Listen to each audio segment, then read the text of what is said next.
que devemos confiar na Bíblia? Não é um livro baseado em mitos, cheio de contradições e erros? Então, por que devemos confiar? The questions Christians hope no one will ask. Mark Middleberg.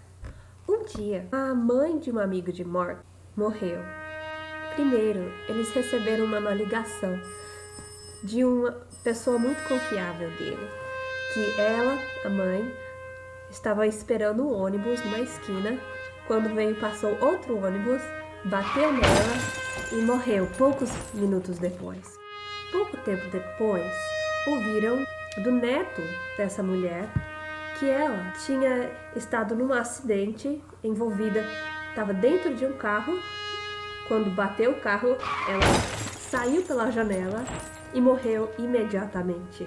O menino estava certo dos seus fatos.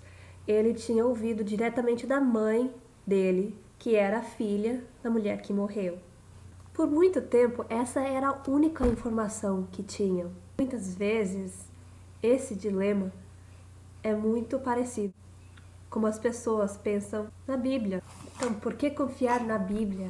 Um livro baseado em mitos, cheios de contradições e erros. Muitas vezes, esses pensamentos vêm de rumores gerais, que eles ouvem outras pessoas falarem, que têm problemas que a Bíblia não pode resolver, não de problemas específicos. Outras vezes, são de problemas mais específicos, assim como aquela mulher que foi reportada que morreu esperando o ônibus e também morreu dentro de um carro num acidente.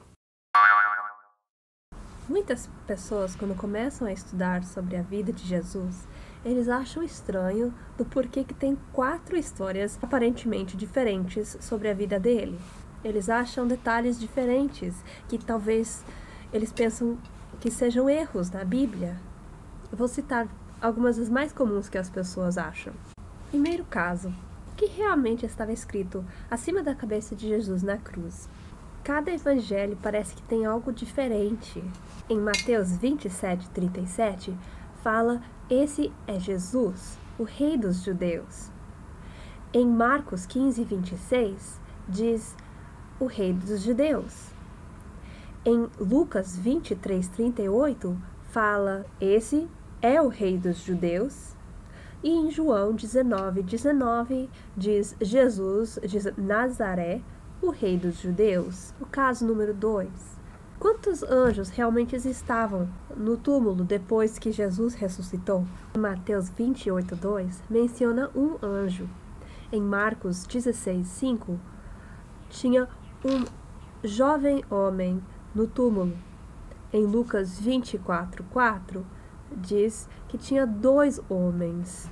Caso número 3. Quantos homens cegos vieram a Jesus fora de Jericó? Em Mateus 8:28, diz que Jesus se encontrou com 2. Em Marcos 5:2, só menciona um. Caso número 5. Com quantas jumentas Jesus entrou em Jerusalém? Em Mateus 21:7, menciona 2. Em Marcos 11:17 e Lucas 19:35, menciona somente um. Caso número 6. O centurião fora de Cafarnaum pediu para Jesus curar o seu servo? Ou ele mandou alguém pedir por ele? Mateus 8:5 diz que foi o centurião. Em Lucas 7:3-6, fala que o centurião mandou 2 judeus e alguns amigos para falar com Jesus por sua conta. E caso número 7. Como Judas realmente morreu? Em Mateus 27:5, fala que ele se enforcou, enquanto Atos 1:18 fala que ele caiu e seu corpo rompeu. Como responder esses casos? Olhando a história inteira, perceberemos que estamos somente pegando um pequeno pedaço de cada história em vez da história inteira. Vamos voltar à história moderna da mulher que morreu. Um tempo depois, pegaram um menino, amigo, e o neto, e colocaram eles junto num quarto para perguntarem o que realmente aconteceu. Aprenderam que a mulher estava esperando o ônibus quando outro ônibus bateu nela. Então, outro carro passou para pegar ela e levar ela para o hospital. mas por causa da correria, bateu em outro carro, saiu pelo vidro e morreu instantaneamente. As duas histórias estavam corretas, mas estavam incompletas. A única diferença entre essa história e as da Bíblia é que nós não podemos voltar 2000 anos atrás para perguntar para essas pessoas o que realmente aconteceu. No caso número 1, se a placa acima da cruz, onde Jesus estava, realmente lia "Esse é Jesus de Nazaré, o Rei dos Judeus", então todos os 4 evangelhos estariam certos. E cada um dos evangelhos fala sobre parte do que está escrito. E todos eles têm o elemento principal, o Rei dos Judeus. Casos 2 a 5. Eu saio de um quarto e falo, tem uma cadeira lá dentro. Você sai do mesmo quarto e fala, tem 10 cadeiras lá dentro.